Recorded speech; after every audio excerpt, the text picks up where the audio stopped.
میری اور آپ کی, ہم سب کی ہمارے آقا علیہ الصلوۃ والسلام سے 1 to 1 ملاقات ہونے والی ہے, separate, nobody over there. اگر آج میں آپ کو کہوں کہ جناب 1 مہینے بعد آپ کی وزیر اعظم سے ملاقات ہے, صدر سے ملاقات ہے, فلاں ملک کے لیڈر سے ملاقات ہے, آپ شاید نئے کپڑے سلوائیں گے, تیاری کریں گے, پوائنٹس لکھیں گے, یار 10 منٹ کی ملاقات ہے, کیا بات کرنی ہے. اللہ اکبر, غلام کی آقا سے ملاقات ہے, امتی کی نبی سے ملاقات ہے. ارے ساری زندگی جن کا نام لے کے جیتا رہا, جن پر درود پڑھتا رہا, ان سے ملاقات کی رات آنے والی ہے جب کوئی اور نہیں ہوگا, میں ہوں گا اور میرے آقا ہوں گے. پوچھو بریلی کے تاجدار سے اس ملاقات کے بارے میں کیا کہتے ہیں. کہتے ہیں جان دے دو وعدہ دیدار پر, جان دے دو وعدہ دیدار پر, نقد اپنا دام ہو ہی جائے گا. ارے حضور کی ملاقات کے لیے تو امتی انتظار کر رہا ہے. مگر سچ بتاؤ, اگر اس 1 to 1 ملاقات میں آقا ناراض ہو گئے تو میں کدھر جاؤں گا. اگر انہوں نے کہا کہ تم تو میری سنتوں سے دور جیتے رہے, تم تو جھوٹ بولتے رہے, تم تو دھوکہ دیتے رہے, ملاوٹ کرتے رہے, حرام کماتے رہے, کدھر جاؤں گا میں نے مجھے کوئی پرواہ نہیں کہ مارکیٹ کیا کرتی ہے, مجھے کوئی پرواہ نہیں لاہور پورا کیا کر رہا ہے. مجھے جب قبر میں جانا ہے نا تو میں نے اپنے آقا کو چہرہ دکھانا ہے. بی پریپیئر فار دیٹ ملاقات. اس میٹنگ کی تیاری کیجئے کہ وہاں شرمندگی نہیں ہونی چاہیے, وہاں میرے آقا مجھ سے ناراض نہیں ہونے چاہیے. تو اے میرے پیارے اسلامی بھائیوں, آج اس میلاد کے اجتماع میں کچھ نیت کر کے جانا ہے کہ یہ رسپانسبلٹی لے لوں میں کہ مجھے دیکھ کر کبھی تو کوئی کہے کہ امتی ایسا ہے تو اس کے آقا کیسے ہوں, کہ اب تو وہ مہینہ ہے, اب تو وہ دن آ رہے ہیں. سبحان اللہ, جو حضور علیہ السلام کی ولادت کا دن آ رہا ہے, نبی پاک کا برتھ ڈے آ رہا ہے نا. تو دنیا کا بھی دستور ہے کہ جب کسی کا برتھ ڈے ہوتا ہے ہم گفٹ دیتے ہیں, تحفہ دیتے ہیں. تو کیا ایک امتی کو حضور علیہ السلام کو گفٹ نہیں دینا, ان کی برتھ ڈے کا تحفہ نہیں دینا؟ کیا تحفہ دینا ہے. سبحان اللہ, کیا ہی اچھا ہو کہ ہم سب مل کر یہ نیت کریں کہ آج سے 12 ربیع الاول تک, کم از کم یہ جو 5-7 دن رہ گئے ہیں, ہم روزانہ 1200 بار درود پاک پڑھیں. دیکھیں درود پاک بڑے مختصر بھی ہے نا. الصلاۃ والسلام علیک یا رسول اللہ صلی اللہ تعالی علی محمد صلی اللہ علیہ وسلم, ویری شارٹ درود پاک, 2 سیکنڈ میں ایک درود پاک ہو جاتا ہے.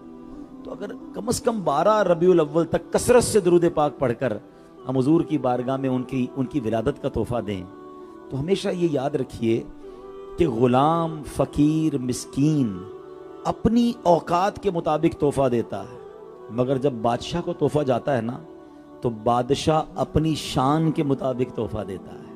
تو ہم جب حضور کی بارگاہ میں تحفہ پیش کریں گے تو وہاں سے جو ملنا ہے نا وہ ہماری سوچ سے بھی بڑھ کر ہے. اور وہ عطائیں کیسی ہیں؟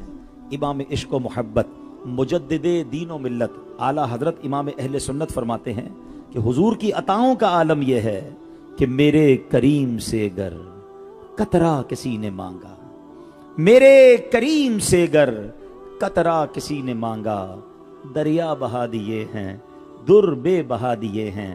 تو آج میں بھی نیت کر لیتا ہوں, آپ بھی نیت کر لیں کہ انشاءاللہ روزانہ کثرت کے ساتھ درود پاک پڑھیں گے, محبت کے ساتھ بآواز بلند درود پاک پڑھ لیں. صلو علی الحبیب صلی اللہ تعالی علی محمد صلی اللہ علیہ وسلم. حضور علیہ الصلوۃ والسلام کا ذکر خیر کرنا ہے, ان کی ولادت کا مہینہ ہے, ان کی شان اللہ نے کیسی بنائی. شاعر مشرق لکھتے ہیں, لوح بھی تو قلم بھی تو تیرا وجود الکتاب, گنبدے آبگینہ رنگ تیرے محیط میں حباب, عالم آب و خاک میں تیرے ظہور سے فروغ, ذرہ ریگ کو دیا تو نے طلوع آفتاب, شوکت سنجر و سلیم تیرے جلال کی نمود, فکر جنید و بایزید تیرا جمال بے نقاب, شوق اگر تیرا نہ ہو میری نماز کا امام, میرا قیام بھی حجاب, میرا سجود بھی حجاب, تیری نگاہ ناز سے دونوں مراد پا گئے, عقل غیاب و جستجو عشق حضور و اضطراب.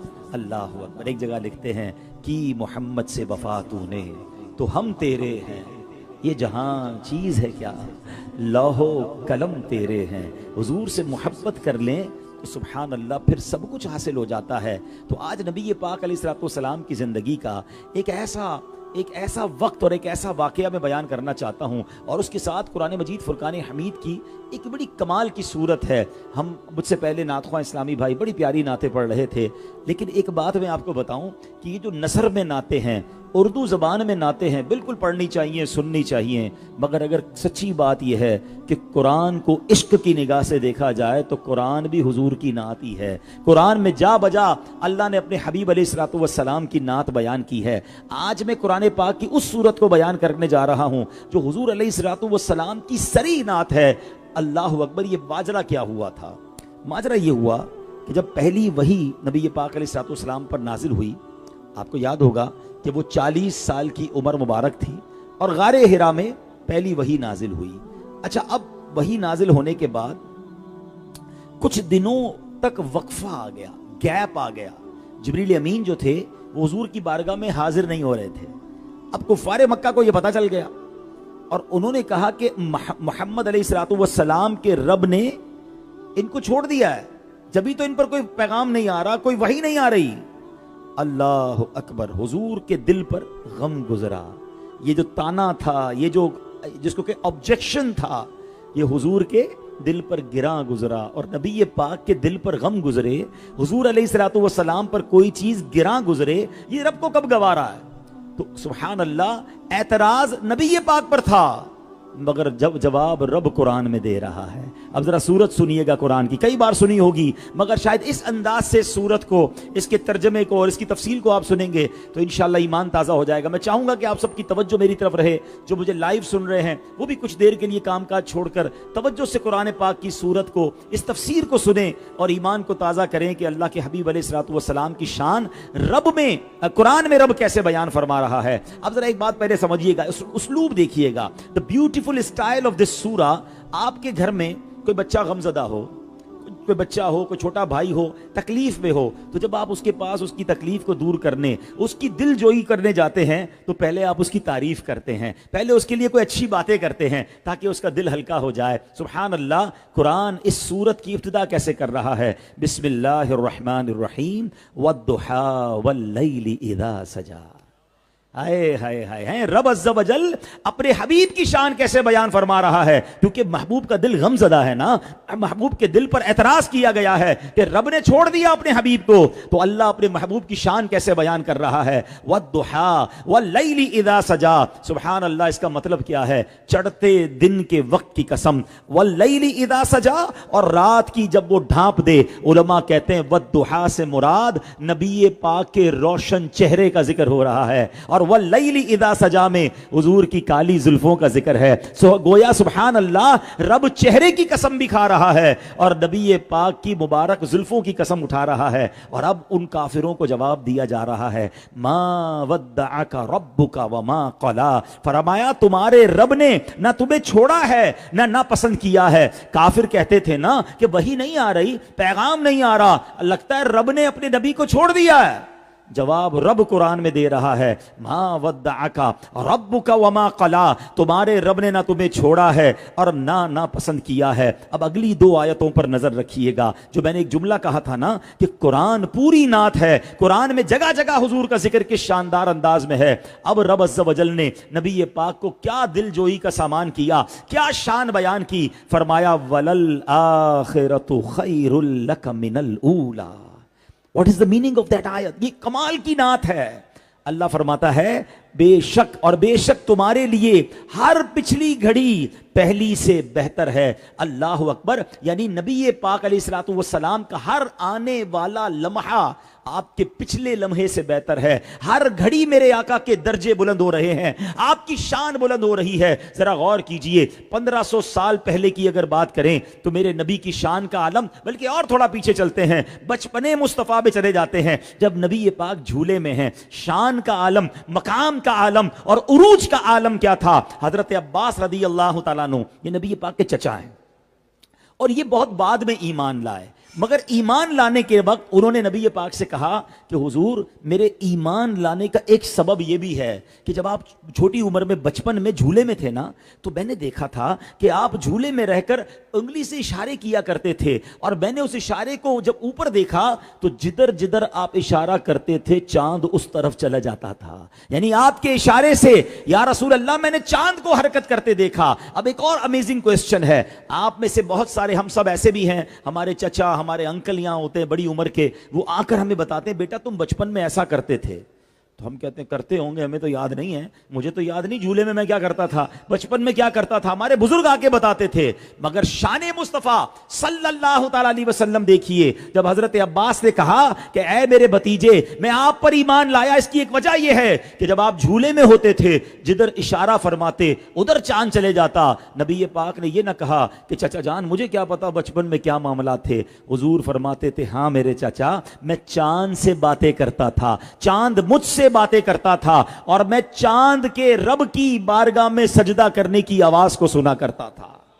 عروج کا عالم دیکھیں کہ بچپن میں نبی پاک کو رب نے یہ کمال عطا فرمایا۔ سبحان اللہ، اعلیٰ حضرت امام عشق و محبت لکھتے ہیں نا، چاند جھک جاتا جدھر انگلی اٹھاتے مہد میں، چاند جھک جاتا جدھر انگلی اٹھاتے مہد میں، کیا ہی چلتا تھا اشاروں پر کھلونا نور کا۔ سبحان اللہ، تو میرے آقا کی شان جب بچپن میں ایسی ہے، اور قرآن کہہ رہا ہے وَلَلْآخِرَةُ خَيْرٌ لَكَ مِنَ الْأُولَى، ہر آنے والی گھڑی پچھلی گھڑی سے بہتر ہے۔ تو بتاؤ نا آج میرے نبی پاک کی شان کا عالم کیا ہوگا، آج ان کے عروج کا عالم کیا ہوگا۔ نبی پاک وہ ہیں کہ کفار مکہ کہیں اے محمد صلی اللہ علیہ وسلم اللہ کے سچے نبی ہو تو نشانی دکھاؤ، اور میرے آقا اشارہ فرمائیں تو چاند کو 2 ٹکڑے فرما دیں، کہتے توڑ تو دیا ہے اب جوڑ کے دکھاؤ۔ میرے آقا علیہ السلام اشارہ فرمائیں تو چاند جڑ جاتا ہے۔ ہے کوئی کائنات میں ایسا پاورفل کہ زمین پر کھڑے ہو کر چاند کے 2 ٹکڑے کر دے؟ حضرت مولا علی کی نماز جا رہی ہو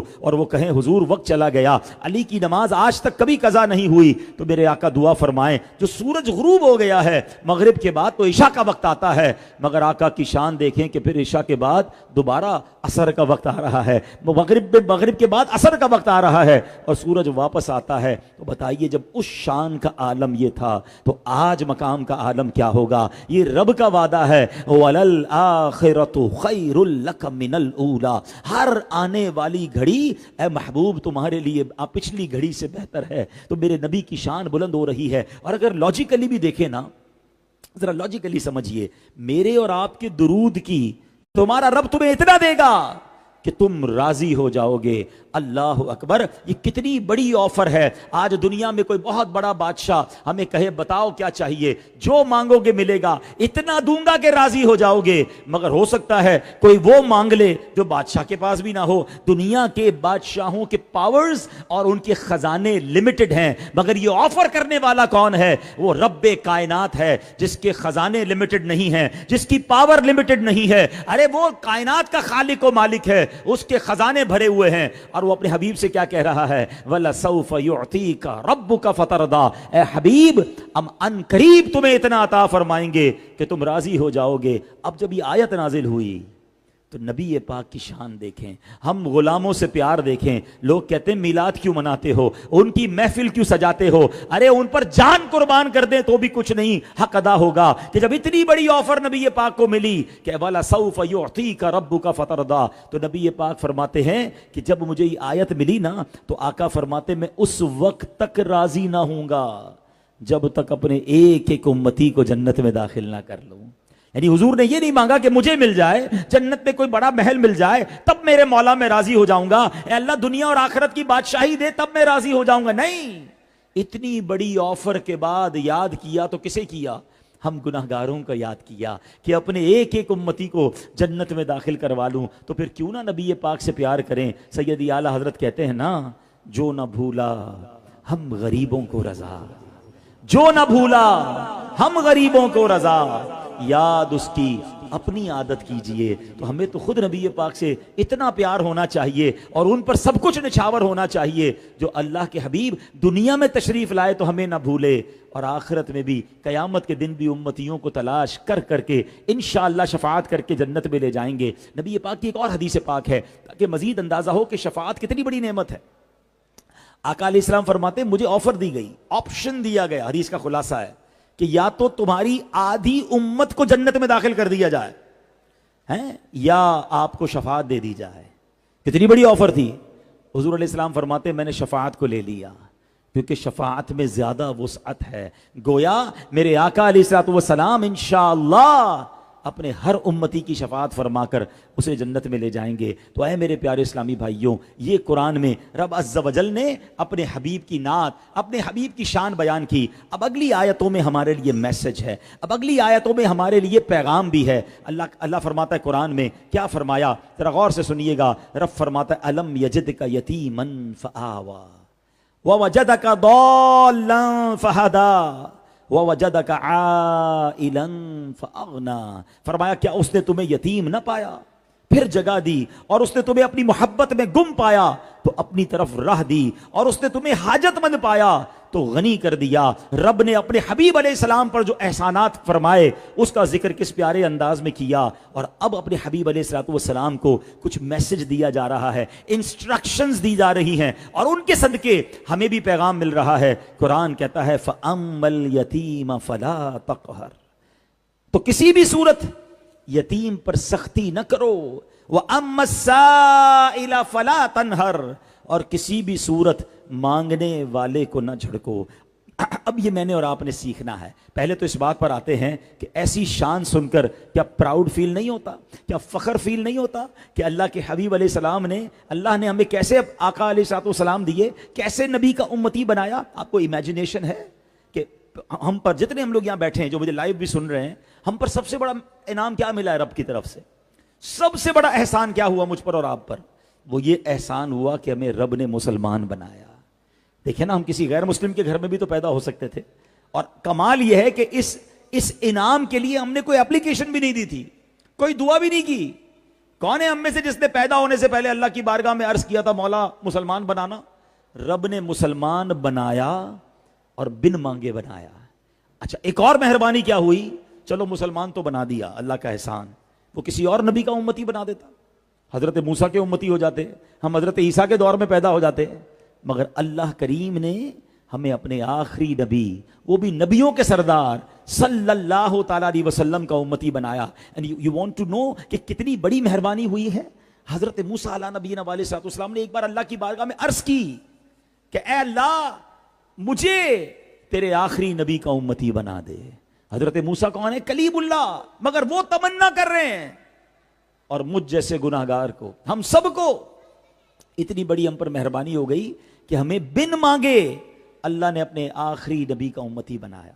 اب بتائیے، اتنی بڑی مہربانی ہو تو ہماری بھی تو کوئی رسپانسبلٹی بنتی ہے نا، ہماری بھی تو کوئی ذمہ داری بنتی ہے۔ سبحان اللہ۔ تو علماء نے بڑی پیاری بات فرمائی کہ اللہ کریم نے اپنے حبیب کو رحمت للعالمین بنایا، تو اب امتی ہونے کا تقاضا یہ ہے کہ ہم بھی سبحان اللہ شریعت کے دائرے میں رہ کر تمام مخلوق پر رحم اور شفقت کریں۔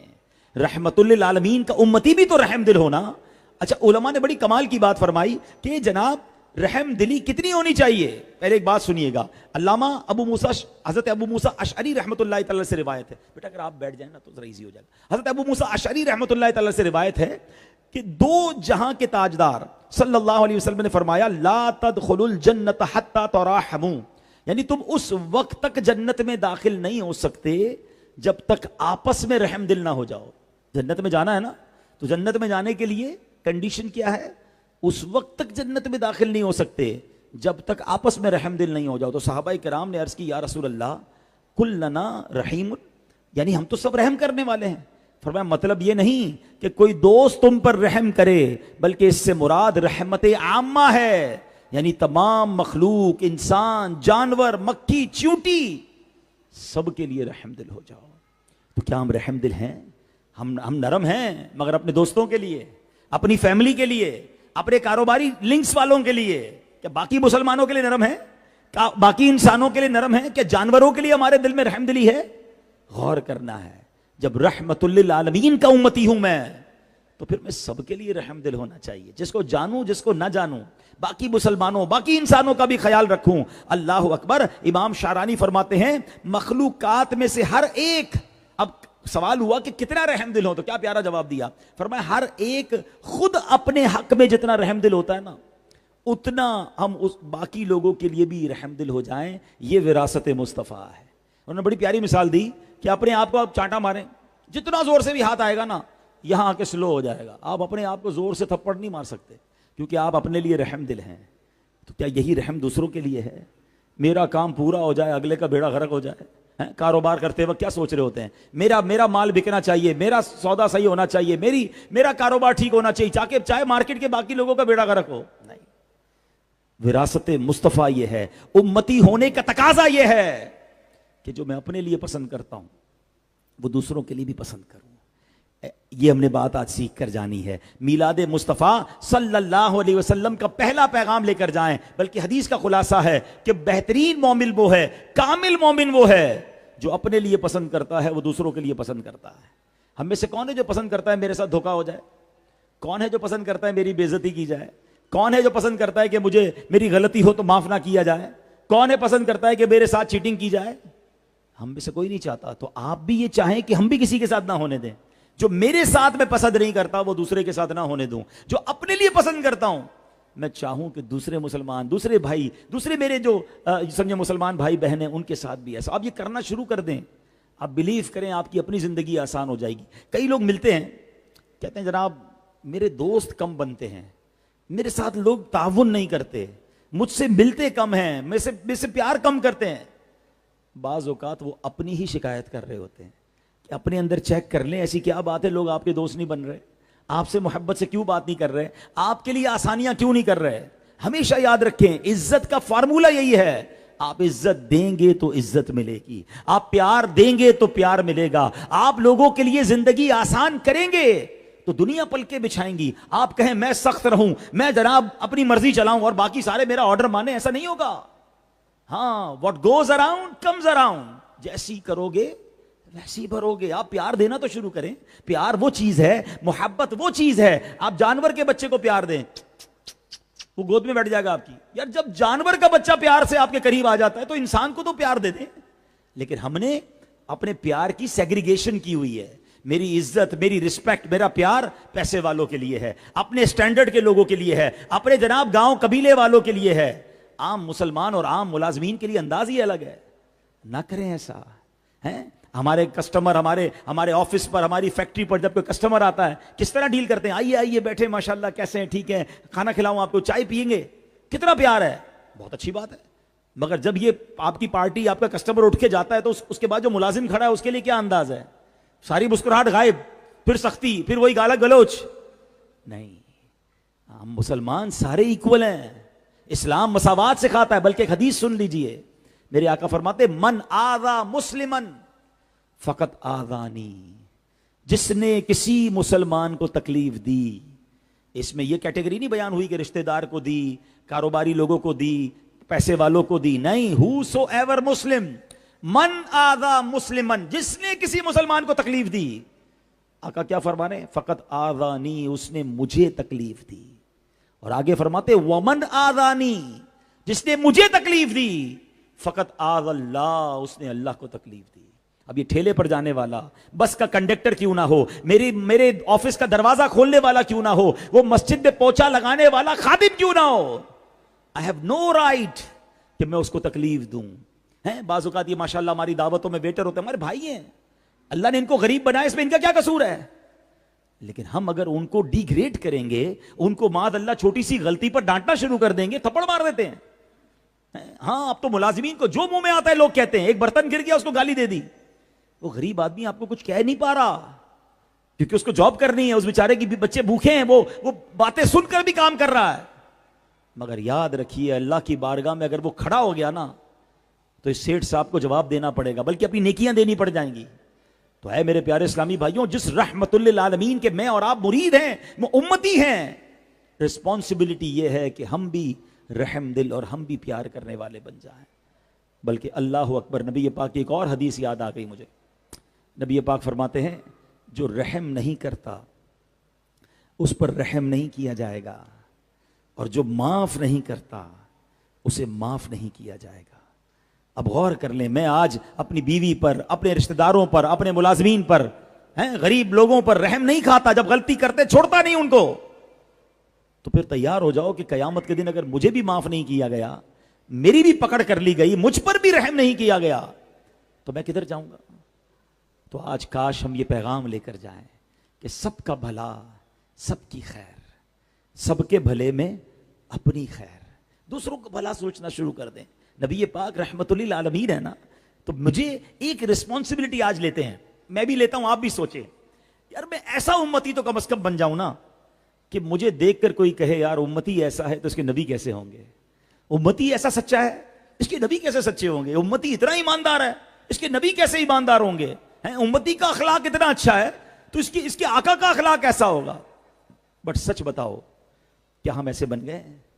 انفارچونیٹلی آج تو مسلمان کو دیکھ کر لوگ اسلام کو برا بھلا کہہ رہے ہیں، نہیں بھائی مسلمانوں سے کام مت کرنا، جھوٹ بہت بولتے ہیں، کاروبار کرنے میں دھوکہ دے دیں گے۔ آج مسلمان خود اپنے ملک میں، پاکستان میں ہم رہتے ہیں، ہمیں امپورٹڈ دوائیوں پر اعتماد زیادہ ہے، ہم کہتے ہیں یار پاکستانی دوائی لیں گے پتہ نہیں ملاوٹ نہ ہو۔ سچ بتاؤ یار یہ کدھر لے گئے ہم اپنے اسلام کو، اپنے مسلمانوں کے تشخص کو۔ میرے آقا وہ ہیں صلی اللہ علیہ وسلم، کفار اپنی امانتیں ان کے پاس رکھواتے تھے۔ حضور کا لقب کیا تھا؟ صادق، امین۔ کون لقب؟ یہ لقب کس نے دیا؟ یہ کفار نے دیا تھا جو ایمان نہیں لاتے تھے، مگر امانتیں حضور کے پاس رکھواتے تھے۔ ان کے کفار ان کی صداقت کی گواہی دیں، غیر مسلم ان کی امانت کی گواہی دیں، اور میرا مسلمان بھائی مجھ سے ڈر رہا ہو کہ یار پیسے دوں گا پتہ نہیں واپس ملیں گے کہ نہیں، سوچ سمجھ کے کاروبار کرنا بھائی، مجھے بھی دھوکہ ملا ہے۔ اگر میرے بارے میں کوئی یہ کہہ رہا ہے تو میں کیسا مسلمان ہوں؟ کیا نبی پاک کی بارگاہ میں حاضر نہیں ہونا؟ ابھی تو شفاعت کی بات کی میں نے، شفاعت لینے حضور کے پاس ہی تو جانا ہے۔ لیکن اگر حضور علیہ الصلوۃ والسلام نے یہ فرما دیا کہ تم نے دنیا میں رہ کر میرے دین کا نام روشن کیا یا برباد کیا۔ اچھا اب ایسی باتیں جب ہم کرتے ہیں نا بیان میں، تو بعض اوقات شیطان کان میں بات ڈال رہا ہوتا ہے، یار مولانا صاحب باتیں تو بڑی اچھی کر رہے ہیں لیکن سارے ہی لوگ جھوٹ بول رہے ہیں، سارے ہی لوگ ملاوٹ کر رہے ہیں، میرے اکیلے سے کیا ہوگا؟ میں اکیلا ٹھیک ہو جاؤں گا تو کیا ہوگا؟ یہ باتیں دماغ میں شیطان ڈالتا ہے، ساری مارکیٹ غلط کر رہی ہے، میں ٹھیک کروں گا تو میرے اس سے کیا فرق پڑے گا؟ دیکھیں مجھے ایک بات کا جواب دیں، قبر کے اندر پوری مارکیٹ کو لے کے جانا ہے؟ سارے لاہور والے ساتھ چلیں گے آپ کی قبر میں، یا آپ اکیلے جائیں گے؟ اکیلے جانا ہے نا۔ اپنے قبر میں جا کر سوال کا جواب مجھے اکیلے کو دینا ہے، اپنے حصے کا تو چراغ جلا کر جاؤں نا۔ اور کمال کی بات بتاؤں، عشق والی بات، ہاں میری اور آپ کی، ہم سب کی ہمارے آقا علیہ الصلوۃ والسلام سے 1 to 1 ملاقات ہونے والی ہے، separate, nobody over there. اگر آج میں آپ کو کہوں کہ جناب 1 مہینے بعد آپ کی وزیر اعظم سے ملاقات ہے، صدر سے ملاقات ہے، فلاں ملک کے لیڈر سے ملاقات ہے، آپ شاید نئے کپڑے سلوائیں گے، تیاری کریں گے، پوائنٹس لکھیں گے، یار 10 منٹ کی ملاقات ہے، کیا بات کرنی ہے؟ اللہ اکبر، غلام کی آقا سے ملاقات ہے، امتی کی نبی سے ملاقات ہے۔ ارے ساری زندگی جن کا نام لے کے جیتا رہا، جن پر درود پڑتا رہا، ان سے ملاقات کی رات آنے والی ہے جب کوئی اور نہیں ہوگا، میں ہوں گا اور میرے آقا ہوں گے۔ پوچھو بریلی کے تاجدار سے اس ملاقات کے بارے میں کیا کہتے ہیں؟ کہتے ہیں جان دے دو وعدہ دیدار پر، جان دے دو وعدہ دیدار پر، نقد اپنا دام ہو ہی جائے گا۔ ارے حضور کی ملاقات کے لیے تو امتی انتظار کر رہا ہے، مگر سچ بتاؤ اگر اس 1 to 1 ملاقات میں آقا ناراض ہو گئے تو میں کدھر جاؤں گا؟ اگر انہوں نے کہا کہ تم تو میری سنتوں سے دور جیتے رہے، تم تو جھوٹ بولتے رہے، تم تو دھوکہ دیتے رہے، ملاوٹ کرتے رہے، حرام کماتے رہے، کدھر جاؤں گا میں نے مجھے کوئی پرواہ نہیں کہ مارکیٹ کیا کرتی ہے، مجھے کوئی پرواہ نہیں لاہور پورا کیا کر رہا ہے۔ مجھے جب قبر میں جانا ہے نا تو میں نے اپنے آقا کو چہرہ دکھانا ہے۔ بی پریپیئر فار دیٹ ملاقات، اس میٹنگ کی تیاری کیجئے کہ وہاں شرمندگی نہیں ہونی چاہیے، وہاں میرے آقا مجھ سے ناراض نہیں ہونے چاہیے۔ تو اے میرے پیارے اسلامی بھائیوں، آج اس میلاد کے اجتماع میں کچھ نیت کر کے جانا ہے کہ یہ ریسپانسبلٹی لے لوں میں کہ مجھے دیکھ کر کبھی تو کوئی کہے کہ امتی ایسا ہے تو اس کے آقا کیسے ہوں گے۔ یہ ذمہ داری بنتی ہے۔ اور قرآن کی اگلی جو 2 آیتیں ہیں جس میں اللہ نے اپنے حبیب سے کیا فرمایا کہ اے محبوب، جب کوئی یتیم آئے فَأَمَّا الْيَتِيمَ فَلَا تَقْهَرْ، کسی بھی صورت یتیم پر سختی نہ کرو۔ حضور یتیموں سے محبت فرماتے، حضور یتیموں کے لیے سامان لاتے۔ ایک یتیم بچے کے پاس جا کر جب وہ رو رہا تھا، ایک صحابی رسول کا وہ بچہ تھا، ان کا فصال ہو گیا، تو حضور فرماتے ہیں کیا تمہیں پسند نہیں کہ میں تمہارا والد بن جاؤں اور عائشہ تمہاری والدہ بن جائے؟ حضور اس طرح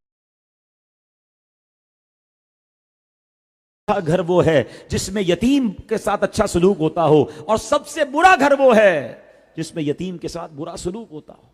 حضور نے یتیموں کے ساتھ اچھا سلوک کرنے والوں کے بارے میں اشارہ اس طرح کر کے 2 انگلیاں ملا کر فرمایا کہ میں اور یتیم کی کفالت کرنے والا جنت میں اس طرح ہوں گے، اپنے ساتھ جنت میں لے جائیں گے۔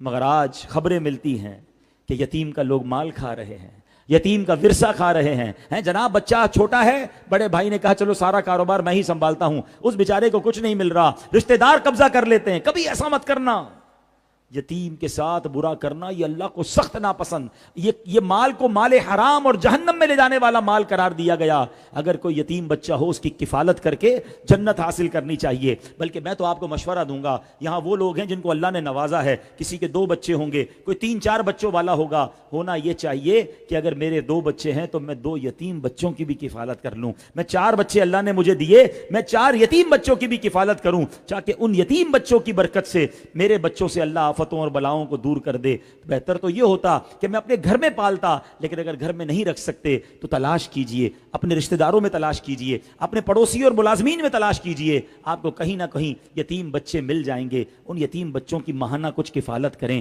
انشاءاللہ یہ نیکی جو ہے اللہ کے حبیب علیہ الصلوۃ والسلام کی رضا والا کام بن جائے گی۔ اور آخری بات حضور کو جو قرآن میں فرمایا گیا، وَأَمَّا السَّائِلَ فَلَا تَنْهَرْ، اور کسی بھی صورت مانگنے والے کو نہ جھڑکو، یعنی اے حبیب تمہارے پاس جب بھی کوئی سائل آئے تم نے اسے نوازنا ہے، اس کو جھڑکنا نہیں ہے۔ اللہ اکبر، میرے آقا علیہ الصلوۃ والسلام کی شان کیسی تھی، آپ کی عطاؤں کا عالم کیا ہے کہ حضور سب کو نوازتے۔ بلکہ حضرت جابر بن عبداللہ فرماتے ہیں، ما سئل رسول اللہ صلی اللہ تعالی علیہ وسلم شیئا قط فقال لا، فرمایا ایسا کبھی نہیں ہوا کہ حضور علیہ الصلوۃ والسلام سے کچھ مانگا گیا ہو اور آپ نے انکار کر دیا ہو یا منع کر دیا ہو۔ یعنی اس کا مطلب یہ ہوا حضور سے جب جو مانگا گیا میرے حضور نے عطا فرمایا۔ اعلیٰ حضرت کہتے ہیں نا، واہ کیا جود و کرم ہے شہ بطحا تیرا، نہیں سنتا ہی نہیں مانگنے والا تیرا۔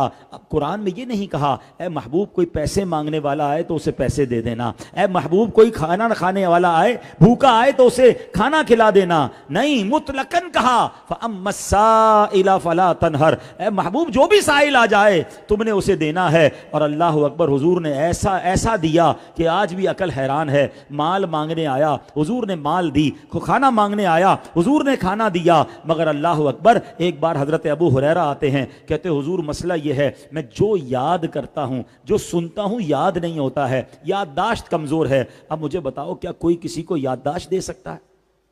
مگر حضور علیہ السلام نے فرمایا اے ابو ہریرہ چادر پھیلاؤ۔ انہوں نے چادر پھیلائی، حضور علیہ السلام نے اپنی ایک مٹھی کو حضرت ابو ہریرہ کی چادر میں کھول دیا۔ بظاہر اپیرنٹلی ہاتھوں میں کچھ نہیں تھا، مگر حضرت ابو ہریرہ کو نبی پاک فرماتے ابو ہریرہ چادر سینے سے لگاؤ۔ حضرت ابو ہریرہ نے چادر سینے سے لگائی، کہتے وہ دن ہے اس کے بعد کوئی بات نہیں بھولتا تھا، ہر بات یاد ہو جاتی ہے۔ اللہ اکبر، یعنی حضور نے ان کو یادداشت عطا فرما دی۔ آپ جانتے ہیں حدیثوں میں سب سے زیادہ حدیثیں کس صحابی نے روایت کی ہیں؟ وہ حضرت ابو ہریرہ ہیں۔ یہ وہی حضرت ابو ہریرہ ہیں جن کو کچھ یاد نہیں رہتا تھا، مگر حضور سے کہا کہ حضور مجھے یادداشت چاہیے، میرے آقا نے یادداشت عطا فرما دی، کیونکہ رب نے قرآن میں فرمایا نا فَأَمَّا السَّائِلَ فَلَا تَنْهَرْ، اے محبوب جب کوئی سائل آئے جھڑکنا نہیں ہے، اس کو دے دینا ہے۔ اللہ اکبر، ایک بار جنگ احد کے موقع پر حضرت قتادہ کی آنکھ باہر آ گئی۔ سوچی تو صحیح تکلیف کا عالم کیا ہوگا، مگر اس تکلیف میں کسی ہاسپٹل نہیں گئے، حضور کے پاس آئے، حضور آنکھ باہر آ گئی ہے۔ میرے آقا نے اپنا لعاب دہن، اپنا مبارک تھوک نکالا، حضرت قتادہ کی آنکھ پر لگایا اور آنکھ واپس لگا کر دعا کی۔ اللہ اکبر، حضرت قتادہ کہتے ہیں جب سے حضور نے یہ والی آنکھ لگائی ہے پہلے والی آنکھ سے زیادہ اچھا یہ دیکھنے لگ گئی ہے۔ انہوں نے آنکھ مانگی، حضور نے آنکھ عطا کر دی۔ ایک بار مولا کائنات مولا علی شیر خدا کرم اللہ تعالی وجہ الکریم کا واقعہ سنیے۔ وہ کہتے ہیں کہ ایک بار مولا علی نے عرض کیا کہ حضور مجھے سردی لگ رہی ہے۔ اچھا اب سردی لگے، کسی کو سردی لگ رہی تو آپ نارملی کیا کہتے ہیں؟ کوئی آ جائے تو کمبل دے دیتے ہیں، جیکٹ دے دیتے ہیں۔ اب نبی پاک سے مانگا سردی کا علاج، مگر تھوڑی دیر پہلے شعر سنا تھا نا، میرے کریم سے گر قطرہ کسی نے مانگا۔ مانگا کیا تھا کہ حضور سردی لگ رہی ہے،